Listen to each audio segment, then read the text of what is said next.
Okay, so now that we've reviewed a few things, let's look at, it is helpful to play the scale just to figure out where that note is that we need. What we need next is the fourth. So let's figure that out together, where the fourth scale degree is. So far we've played 1, 2, 3.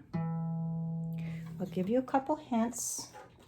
Remember we talked about half steps and whole steps? I know some of you already know, but okay, for the first scale degree to the second scale degree is a whole step. The 2 to 3 is a whole step. 3 to 4 is a half step. So if 1 is here and 2 is open, fourth string, and 3 is here, where's 4? That's right. Now let's play all 4 together. This is when it's nice to play a scale to kind of check your work and see if it sounds right. 1, 2, 3, 4. Yeah. So this is our fourth scale degree right there. So the way the exercises work, we start wherever we start, and then we play the 1, and then the 4, and then the 1. And then we move up to the next string. Now our 1 is in a new place. We're in a new key. 1, 4, 1. And now we move up and we're running out. Let's start in a new fret. Let's start on the 4th string. Now I'm moving my finger, but you can just bar if you want to, or you might like to use your pinky there. 1, 4, 1. Now we move our 1 up to the next string. We're in a new key. We played 1, 4, 1 in a new key. This is the 1 right here. We move the 1 up 1 string higher. Play 1, 4, 1. Okay.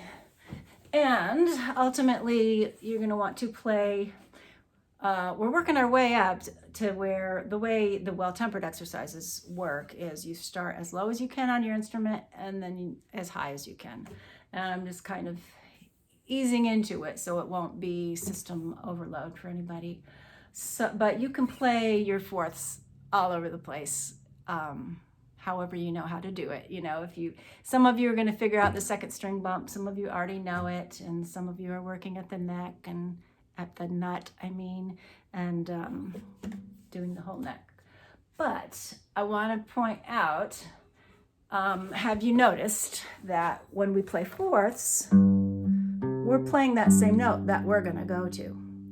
And that's not a coincidence. You may have heard it said that the guitar is tuned in fourths, and that's what that means. It means, let me show you a little bit. It's easier to show you than to tell you. So we play 1, 4, 1, and some of you may know the way the interval sounds. It sounds like "Here Comes the Bride." Here comes the bride. So if you're ever checking your work, you can sing "Here Comes the Bride." And now, the way our well-tempered exercises and our guitar mastery exercises work is we move this interval to a new key. We move our 1 to a new place, and now we're playing 1. Let me get these fingers. 1. Here comes the bride. That's a new key. Here comes the bride. When we put our 1 a fourth higher, we're in a new key. Here comes the bride.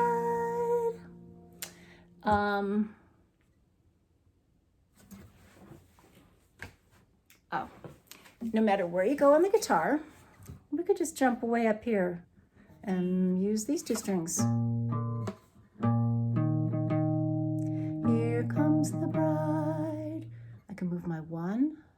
So this is my 1 and this is my 4. Here comes the bride. I just played 1, 4, 1 in a new key. I'm going to move my 1 up here, new key. So for now, just play 1, 4, 1 in as many places as you can.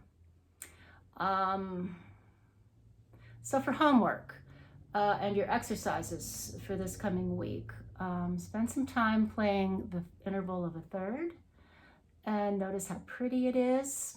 You're gonna play 1, 3, 1, like I showed you before. 1, 3, 1. Move up to the 4th scale degree. Now your one's in a new place, and so on. And do it as far as you know how to do it. If you get stuck at the 2nd string, then just come down to a new fret and play it there. Okay. And if you want to play it down at the nut, that would look like 1, 3, 1. And we, oh yeah, when you played 1, 2, 3, 2, 1, you did that. When you play here, just here on the 1st fret, you can ignore this if it's starting to blow your mind and just keep the other part. That's a third also. It's kind of like the spot is here, and that's with the open string. Think of this as a spot, and there's your shape of a third. Go over the homework. So the homework is to play your intervals of thirds, 1, 3, 1, as many places as you can. And also to play the interval of fourths as many places as you can. My notes are getting messy.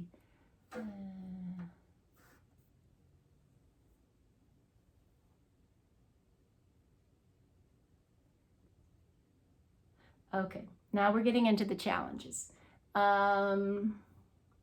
You can totally ignore the challenges if you want, or you could, well, it's there for you to decide if you want to do them or not.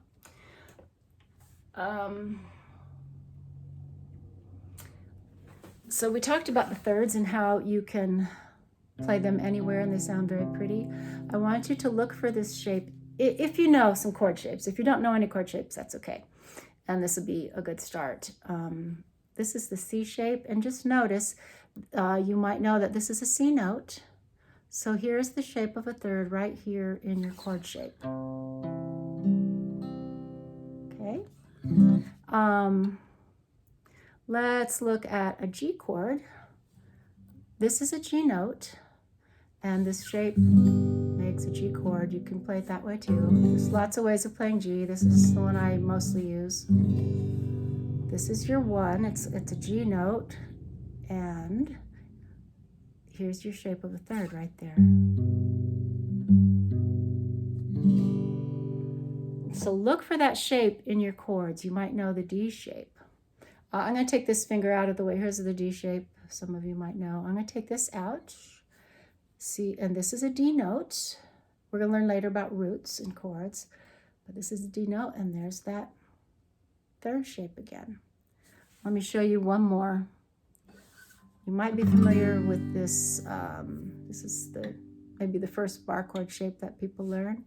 It's a little bit hard to see it. I'm going to take some fingers away. I'm going to take away this finger and this finger. And see right there, these two fingers are playing the shape of a third.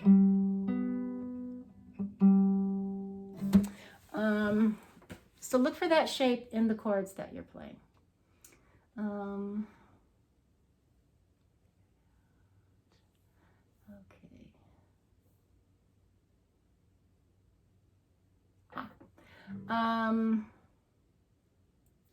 I wanted to talk a little bit about figuring things out.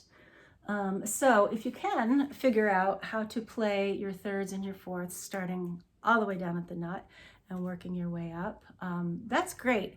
It's really good for you to not know and then to figure it out. It's also good for you to struggle with it and not get it and have those questions in your mind, and then we talk about it in the next lesson. That's why I do it this way, because then when you learn it, it really sticks. But don't push yourself into the level of frustration or anger or anything like that. Then it's too much if you're not having fun. And don't worry about not working down here at the nut. We're going to come back around to that. And so just don't worry about that if you don't work at it right now, okay? There's at least one more thing. Figure out, I wanted to give you a hint about what happens at the second string. One of you, I can't remember who it was, but it was a comment on YouTube, said something about the second string bump. And I hadn't heard that expression before, and I think it's awesome. So that's one hint. When we get to the second string, we have something called the second string bump. Let's play a third again, and then get our way to the second string. And then we're going to move 1 fret higher, and here's our 1 and our 3. 1, 3, 1. We're going to move a fret higher, 1, 3, 1. And then we're going to move a fret higher, make the same shape, and it doesn't sound right. That's because the second string and the third string have a relationship that's a little different. And what you're going to have to do is move this spot to a different place in order to get it to sound right. And I'm going to let you work on that. And then in the next I think the next lesson is when we talk about the second string bump. Yeah, so we'll talk more about it next time. And I will see you then. Bye-bye.